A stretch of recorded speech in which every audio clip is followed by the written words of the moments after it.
These are the words that Micah Goddard uses when his mom catches him masturbating in front of the family video camera. Granted, there aren't many things to say in this situation, sitting at the edge of your bed, covered waist down, with the camera pointed at your crotch, count seconds out. It's amazing that he can think of anything at all. And even more amazing that Mrs. Goddard seems to buy it. She is a lot of things. Devout Mormon, government conspiracist, but Mrs. Goddard has never been a connoisseur of the arts. But for his next birthday, Micah receives his very own video camera, so he can film whatever he wants on his own time without endangering the family equipment. We never asked Micah why he was filming himself. Let me remind you that this is before the age of camera phones or sexting. No YouTube, no porn tube, no YouPorn. The only audience for this video is Micah, and the amount of meta that goes into making a masturbation movie for your own enjoyment is some 5th level Inception shit.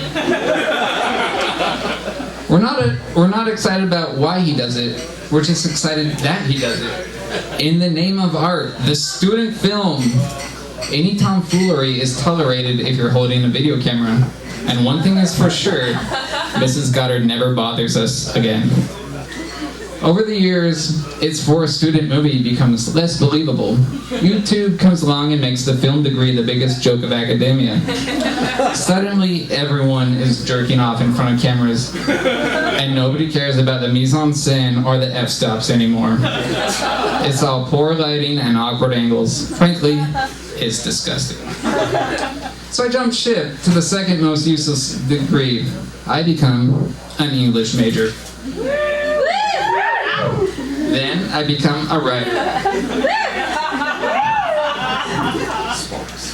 After 4 years of traversing the English program, I emerge on the other side with more knowledge of the phallus than Micah's movie could ever teach me. I also come out with the line in fact, the 5 words that get me into and out of every adventure of my life. I am a freelance writer. The beauty of this role is that it doesn't require credentials, props, or costumes, although a grizzled beard won't hurt. Even the English degree is unnecessary. You, and you, sir, can all be freelance writers. Even the title sounds attractive. Freelance. You answer to no one. Writer, you probably have access to top-notch antidepressants. The line gets me into music and film festivals. I get VIP treatment at the CMJ Music Showcase. I meet my hero, George Romero. I get access to more house party themed photo shoots than the average person.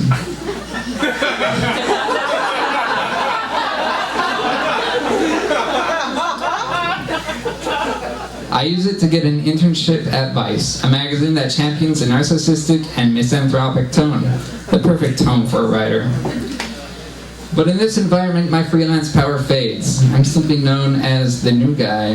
The other intern, an 18-year-old fashion blogger, uses her title to seduce the entire editorial staff, none of whom are interested in my storylines. I spend my days cleaning toilets assaulted by vegans and fishing American spirits out of ashtrays, waiting for the opportunity to show them that I'm more than just the new guy. And that opportunity comes in the form of an invite to a cooking presentation. The email reads, "Vapor cooks better. Learn why and taste how. Join us for the launch of the 360 Cookware, a revolutionary, eco-advanced new line with an innovative new cooking method." Now don't get me wrong, this sounds like capital V worst, but I'm sure no one else will cover it. Automatic blog post for me. Also, I am poor and fairly certain that I can get a free pot out of it. Cooked ramen. Everything is going Bradford.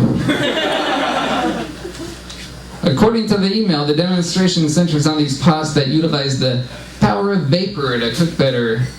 How's this different from steam? I'm not sure, but I'm thrilled to call bullshit. I pitched the idea for the blog and the Vice editor says yes. I get to the place, some nondescript warehouse loft on the Upper East Side of Manhattan. Outside, a group of food bloggers have gathered to bitch about some terrible restaurant that has just opened. I try to fit in by sharing the only bit of food knowledge that I know. That the first KFC was built in Salt Lake City. One of the writers smugly says, I knew that. It makes me want to stomp on both his toes and say, double down, motherfucker! I run inside instead. The man who guards the entrance cannot find my name on the RSVP list. This is the moment. I stand straight, look him in the eyes, and don my freelance writer disguise. Oh, I'm sorry. I'm a freelance writer for Vice magazine. There must have been some mix-up.